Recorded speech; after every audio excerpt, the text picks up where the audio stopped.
एक गांव में बिरजू नाम का बहुत गरीब व्यक्ति रहा करता था। बिरजू की पत्नी सविता गांव के दूसरे घरों में बर्तन मांजा करती थी और बिरजू गांव के मुखिया के घर पर उसकी भैंसों की देखभाली का काम करता था। एक दिन बिरजू मुखिया की भैंस को नहला रहा था कि तभी मुखिया उसके पास आकर बोला, ठीक से नहलाओ बिरजू। वैसे भी मैं आजकल देख रहा हूँ कि तुम काम बड़े ही बेमन से किया करते हो। फिर बिरजू कहता है, यह आप कैसी बातें कर रहे हैं मुखिया जी? मैंने कभी भी मेहनत से जी नहीं चुराया। फिर मुखिया कहता है, हाँ हाँ पता है, बोल तो ऐसे रहे हो जैसे सारा दिन बैल की तरह खेतों में काम करते हो। अरे तुमसे तो ठीक से तबेला भी नहीं संभलता और बात करते हो मेहनत की। इतना बोलकर मुखिया अपने पैर पटकता हुआ वहां से चला गया। शाम को बिरजू अपने घर पर आ गया और अपनी पत्नी से कहने लगा, सविता मुझे बहुत जोर से भूख लगी है, जल्दी से खाना लगा दो। बिरजू की बात सुनकर सविता आंखों में आंसू लिए बिरजू से बोली, घर का राशन खत्म हो गया है जी, मैंने भोजन कहाँ से लाऊं? दोपहर से मैं आपका ही इंतजार कर रही थी। फिर बिरजू कहता है, तो तुमने पहले क्यों नहीं बताया? फिर सविता बोली, सुबह जब आप काम पर जा रहे थे तब मैंने इशारों इशारों में कहा था कि राशन बिल्कुल ही खत्म हो चुका है। इसका मतलब हमारा मुन्ना सुबह से भूखा है। फिर सविता बोली, 3 घंटे से उसका रो रो कर बुरा हाल हो चुका है। बड़ी मुश्किल से उसे चुप कराकर सुलाया है। बेचारा बच्चा, क्या जाने परिवार की आर्थिक स्थिति। फिर बिरजू कहता है, तुम इतनी मेहनत से दूसरे के घरों में बर्तन मांजती हो, कुछ भोजन वहीं से मांग लेती। फिर सविता कहती है, पिछले कुछ दिनों से मैं बीमार चल रही हूँ, इसी वजह से मैं काम पर नहीं जा पा रही हूँ। जिन घरों में मैं बर्तन मांजती हूँ, मैंने उस हर घर का दरवाजा खटखटाया, मगर किसी ने एक पैसा भी नहीं दिया और ना ही एक रोटी का टुकड़ा दिया। अपनी पत्नी की बात सुनकर बिरजू की आंखों में भी आंसू आ गए। अगले दिन बिरजू मुखिया के घर पर जाकर मुखिया से बोला, मुझे आपसे कुछ बात करनी है मुखिया जी। तो मुखिया कहता है, बोलो, जरूर तुम पैसे की बात करोगे। फिर बिरजू कहता है, मुझे कुछ पैसों की सख्त जरूरत है मुखिया जी। मेरे घर पर राशन पानी सब खत्म हो गया है। कल रात मेरी पत्नी और मेरा बच्चा भूखे ही सोए। आप तो जानते हैं मुझे अपनी कोई परवाह नहीं, लेकिन मैं अपने परिवार को किसी भी कीमत पर भूखा नहीं देख सकता। फिर मुखिया कहता है, तो फिर मैं इसमें क्या कर सकता हूँ? अगर तुम्हारा परिवार भूखा मर रहा है तो फिर तुम कोई दूसरा काम कर लो, मैं तुम्हारे हाथ थोड़ी ना रोके हैं। फिर बिरजू कहता है, मुखिया जी, आप तो इस गांव के मुखिया हैं। अगर मैं मदद के लिए आपके पास नहीं आऊंगा तो फिर किसके पास जाऊंगा? मुखिया बिरजू से कुछ बोलता कि तभी मुखिया का दोस्त हेमराज वहां पर आ गया। हेमराज बिरजू की ओर देखकर बोला, तुम बिल्कुल सही कह रहे हो बिरजू, तुम्हें मदद के लिए मुखिया के पास ही आना चाहिए। तुम्हें कितने पैसे की जरूरत है? हेमराज की बात सुनकर बिरजू के चेहरे पर खुशी के भाव छलकने लगे। फिर बिरजू कहता है, मुझे बस इतने ही पैसे चाहिए हेमराज जी, जितने में मैं अपने घर के लिए 1 महीने का राशन खरीद सकूं। उसके बाद मुझे कोई चिंता नहीं है। हेमराज मुखिया की ओर देखकर बोला, मुखिया जी, बिरजू को कुछ पैसे दे दो। मुखिया नहीं चाहते हुए भी बिरजू को कुछ पैसे पकड़ा दिए। बिरजू खुशी खुशी वहां से चला गया। मुखिया क्रोध होता हुआ अपने दोस्त की ओर देखकर बोला, यह क्या हरकत है हेमराज? सिर्फ दोस्ती की वजह से मैं चुपचाप रह गया। फिर हेमराज बोला, तुम गांव के मुखिया जरूर बन गए हो, लेकिन तुम मूर्ख के मूर्ख ही रहोगे। फिर मुखिया कहता है, मैं तुम्हारी बात का मतलब नहीं समझा। फिर हेमराज मुखिया के कान में कुछ कहने लगा। हेमराज की बात सुनकर मुखिया के ओठों पर रहस्यमयी मक्कारी मुस्कुराहट आ गई। उधर बिरजू खुश होता हुआ अपने घर पर चला गया और खुश होते हुए वह पैसे अपनी पत्नी के हाथ में रख दिए। फिर बिरजू कहता है, मुखिया जी दिल के बहुत अच्छे हैं। सविता आपने बिल्कुल सही कहा। जी मैं बता नहीं सकती पैसों को देखकर मैं कितनी खुश हूँ। सबसे पहले मैं बाजार जाकर कुछ राशन खरीद कर ले आती हूँ। मुन्ना कल से भूखा है। कुछ देर बाद सविता बाजार से राशन खरीद कर ले आई। शाम को मुन्ना बिरजू की ओर देखकर बोला, पापा आपने मुझसे वादा किया था कि आप मेरे लिए कागज की ट्रेन बनाओगे। फिर बिरजू कहता है, हाँ हाँ क्यों नहीं, लेकिन तुम्हें पता है कागज की ट्रेन बनाने के लिए बहुत सारे कागज की आवश्यकता होती है। बिरजू की बात सुनकर मुन्ना ने कुछ न्यूज़पेपर बिरजू के सामने रख दिए। फिर बिरजू कहता है, अरे वह मेरा मुन्ना कागज अपने साथ लेकर आया है। ठीक है मैं तुम्हारे लिए कागज की ट्रेन बनाऊंगा। पता है कागज की ट्रेन बनाना मुझे किसने सिखाया था? तो मुन्ना कहता है, किसने पापा? तो बिरजू बोला, मेरे दादाजी ने। वह कागज की इतनी सुंदर ट्रेन बनाया करते थे कि अंग्रेज भी देखकर धोखा खा जाते थे कि तुम्हारी कागज की बनाई हुई ट्रेन तो असली ट्रेन से भी ज्यादा सुंदर दिखती है। कुछ ही देर में बिरजू ने कागज की बहुत ही सुंदर ट्रेन बनाकर तैयार कर दी। मुन्ना उस कागज की ट्रेन को देखकर बहुत खुश हो गया। फिर मुन्ना कहता है, पापा आपकी ट्रेन तो बिल्कुल असली मालूम होती है। फिर बिरजू कहता है, मुन्ना क्या तुमने असली ट्रेन कभी देखी है? हमारे गांव में तो ट्रेन है ही नहीं। फिर मुन्ना बोला, हाँ देखी है पापा, काका के घर पर एक बड़ा सा टीवी लगा है ना, मैंने टीवी के अंदर ही ट्रेन देखी है।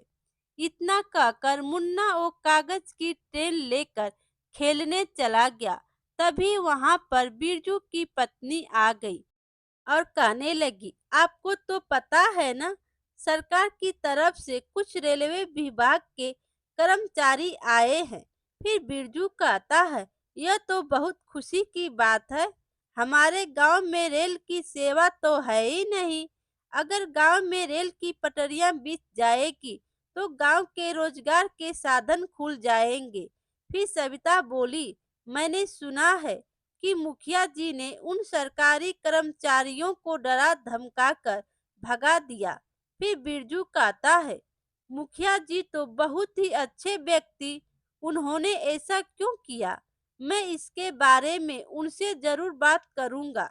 ऐसे ही कुछ दिन बीत गए। एक दिन मुखिया अचानक अपने दोस्त हेमराज को लेकर बिरजू के घर आ गया। फिर बिरजू बोला, मुखिया जी आप? मुखिया से बोलने से पहले ही उसका दोस्त हेमराज हंसता हुआ बिरजू की औरत को देखकर बोला, तुम्हें याद है बिरजू, कुछ दिनों पहले तुमने मुखिया से भारी ब्याज पर कर्ज लिया था जो तुम समय पर नहीं चुका पाए। इसीलिए वादे के मुताबिक तुम्हें अभी और इसी वक्त इस घर को खाली करना पड़ेगा। फिर बिरजू कहता है, यह कैसी बातें कर रहे हैं आप? मैं तो मुखिया जी से मदद मांगी थी। फिर मुखिया बोला, मैंने किसी की मदद करने का ठेका नहीं ले रखा। तुम्हारे ऊपर ब्याज लगाकर इतने पैसे बन गए हैं कि तुम 7 जन्म तक चुका नहीं सकते। इसीलिए तुम अपने परिवार के साथ इस घर से सीधी तरह से निकल जाओ, नहीं तो मैं तुम्हें धक्के देकर बाहर निकाल दूंगा। मुखिया ने बिरजू को घर का कोई भी सामान तक नहीं लेने दिया, मगर बिरजू का बेटा मुन्ना अपने कागज की ट्रेन लेने के लिए बुरी तरह से रोने लगा। फिर मुखिया बोला, इस कागज की ट्रेन से भला क्या होगा मेरा? या तो बाजार में कौड़ियों के भाव भी नहीं बिकेगी। जो अपने इस कागज की ट्रेन से जंगल में खेलते रहना। बिरजू मुन्ना को लेकर अपनी पत्नी के साथ रोता हुआ अपने घर से निकल गया और एक पेड़ के नीचे रोने लगा। बिरजू और सविता रोते रोते पेड़ के नीचे ही सो गए। मगर 6 साल का मुन्ना कुछ देर बाद सब कुछ भूलकर उस कागज की ट्रेन से खेलने लगा। तभी उस पेड़ के नीचे से उसके ही उम्र की एक छोटी सी लड़की दिखाई दी। फिर मुन्ना बोला, कौन हो तुम? तो वह लड़की बोली, मैं इसी पेड़ पर रहती हूँ। फिर मुन्ना कहता है, क्या भला कोई पेड़ के ऊपर भी रह सकता है क्या? फिर वह लड़की कहती है, वह सब छोड़ो, क्या तुम मुझे अपनी कागज की ट्रेन दिखा सकते हो? फिर मुन्ना कहता है, क्यों नहीं, हम दोनों साथ में मिलकर इस कागज की ट्रेन से खेलते हैं। मुन्ना और वह छोटी सुंदर लड़की खेलने लगे। तभी सविता और बिरजू की आंख खुल गई और बिरजू बोला, मुन्ना तुम किसके साथ खेल रहे हो? बिरजू ने इतना कहा ही था, तभी एक तेज धमाके के साथ एक सुंदर युवती उस सुंदर छोटी सी लड़की के पास आकर खड़ी हो गई और कहने लगी, यह मेरी पुत्री है। हमारा परिवार इसी पेड़ के ऊपर रहता है। मैं पेड़ों की जादुई महारानी हूँ। बिरजू और सविता बुरी तरह से घबरा गए। फिर पेड़ों की महारानी कहती है, घबराओ मत बिरजू। तो बिरजू बोला, तुम मेरा नाम कैसे जानती हो? फिर पेड़ों की महारानी कहती है, तुम जानते हो तुम्हारे दादाजी को कागज की ट्रेन बनाना किसने सिखाया था? मेरे पिताजी ने। तुम्हारे दादाजी अक्सर इसी पेड़ के नीचे बैठकर कागज के खिलौने बनाया करते थे। तुम्हारे साथ बहुत बुरा हुआ बिरजू। फिर बिरजू की आंखों में आंसू आ गए और वह कहने लगा, मेरे साथ धोखा हुआ है। फिर पेड़ों की महारानी कहती है, चिंता मत करो, उन्हें उनके किए की सजा मिल जाएगी। उन्हें तुमसे तुम्हारा घर छीना है ना, मैं तुम्हें तुम्हारे हाथ का बनाया घर दूंगी, जिसमें तुम रह भी सकोगे और उतना धन कमा लोगे। इतना तो मुखिया के साथ पुश्तैनी भी नहीं कमा सकती। इतना बोलकर वह सुंदर सी स्त्री कागज की ट्रेन को बड़े ही गौर से देखने लगी। अचानक एक तेज धमाके और काले धुएं के साथ वह कागज की ट्रेन एक बहुत ही बड़ी और सुंदर ट्रेन में परिवर्तित हो गई। सुंदर युवती उस छोटी बच्ची के साथ वहां से गायब हो गई। बिरजू अपने परिवार के साथ उस ट्रेन में जैसे ही चढ़ा तो ट्रेन के अंदर का दृश्य देखकर उनकी आंखें फटी की फटी रह गई। ट्रेन के अंदर बहुत बड़ा घर बना हुआ था और उस ट्रेन में सुख सुविधा की हर वस्तु मौजूद थी। ट्रेन में यात्रियों के बैठने की भी सुविधा थी। ट्रेन के अंदर से एक आवाज आई, आपका बहुत बहुत धन्यवाद। कहाँ जाना है आपको? फिर सविता बोली, अजी ईश्वर को हमारे आंसुओं पर तरस आ गया है लगता है। फिर बिरजू बोला, सही कहा तुमने सविता, हम ईश्वर के दिए हुए फल से हम लोगों की मदद करेंगे। बिरजू ने उस ट्रेन को गांव की ओर चलने का इशारा किया। कुछ ही देर में ट्रेन गांव की ओर चली गई। बिरजू ट्रेन से बाहर निकलकर आवाज लगाने लगा, कोई है जो शहर तक चलेगा? अब आपको बैलगाड़ियों से जाने की कोई आवश्यकता नहीं। आप जहां कहेंगे मेरी ट्रेन आपको बताए हुए ठिकानों पर उतार देगी। कुछ ही देर में गांव में यात्रियों की भीड़ लग गई। बिरजू ने हर यात्री से बहुत कम पैसे लिए। ट्रेन यात्री के बताए हुए ठिकानों पर ऑटोमेटिक तरीके से रुक जाया करती थी। कुछ ही महीनों में गांव का नक्शा ही बदल गया। बिरजू की तरक्की देखकर मुखिया और हेमराज पूरी तरह से जल गए। फिर मुखिया बोला, मेरी समझ में नहीं आता कि यह चमत्कार हुआ कैसे। फिर हेमराज कहता है, वह सब छोड़िए मुखिया जी, हम बर्बादी के कगार पर है। हमारी बैलगाड़ी में अब कोई कुत्ता भी बैठने के लिए तैयार नहीं है। ऊपर से गायों को चारा खिलाना पड़ता है सो अलग। अगर ऐसा ही हाल, वह दिन दूर नहीं जब हम सड़क पर आ जाएंगे। फिर मुखिया कहता है, ऐसा किसी भी हाल में मुमकिन नहीं होगा। फिर हेमराज कहता है, तो क्या कर लोगे आप? आपको पता है, मैंने सुना है कि बिरजू की ट्रेन में हवेली जितना सुंदर घर भी मौजूद है। वह अपनी ट्रेन में मौजूद उस सुंदर घर में राजा की तरह रहता है। और उसका बेटा मुन्ना, क्या वह नहीं है? आज उसके पास वह गांव के बच्चों को मुफ्त में खिलौने बनाता फिरता है। फिर मुखिया बोला, चिंता मत करो, आज हम दोनों उसकी ट्रेन में भेष बदल कर यात्री बनकर जाएंगे और चलती ट्रेन से बिरजू को धक्का दे देंगे। मुखिया और हेमराज भेष बदल कर बिरजू की ट्रेन के अंदर घुस गए। ट्रेन सारे यात्रियों को उतारने के बाद मुखिया और हेमराज को एक रेगिस्तान में ले आई। मुखिया बिरजू की ओर देखकर बोला, हमने यहाँ आने के लिए नहीं कहा था। फिर बिरजू बोला, मैं जानता हूँ तुम यहाँ पर किस नियत से आए थे। मुखिया जी, मेरा घर बेईमानी से हड़पने के बाद तुम्हारी नियत नहीं भरी। फिर मुखिया बोला, तुम कहना क्या चाहते हो? फिर बिरजू बोला, तुम्हें क्या लगा तुम भेष बदल कर मेरी ट्रेन में चढ़ोगे और मुझे पता नहीं लगेगा? मेरी ट्रेन में ऑटोमेटिक सिस्टम है। जब भी कोई व्यक्ति मेरी ट्रेन में बुरे इरादे से चढ़ता है तो वह उसके मन की बातें मुझे बता देती है। तुम मुझे धक्का देने के लिए इस ट्रेन में घुसे थे ना? फिर मुखिया बोला, हमें माफ कर दो बिरजू। हेमराज भी कहता है, मुझे भी माफ कर दो, मैं तुम्हारा घर लौटाने के लिए तैयार हूँ। फिर बिरजू बोला, वह तो मैं ले ही लूंगा, लेकिन तुम दोनों को सजा देने के बाद अब तुम सारी जिंदगी इस रेगिस्तान में फंसे रहना और बाहर निकलने के सपने देखते रहना।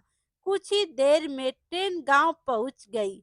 बिरजू आज भी अपनी जादुई कागज की ट्रेन से लोगों की मदद किया करता है। हमारे प्यारे दोस्तों, कहानी अच्छी लगी हो तो लाइक कीजिए और अपने दोस्तों में भी शेयर कीजिए। और चैनल पर नए हो तो चैनल को सब्सक्राइब कीजिए। Thank you.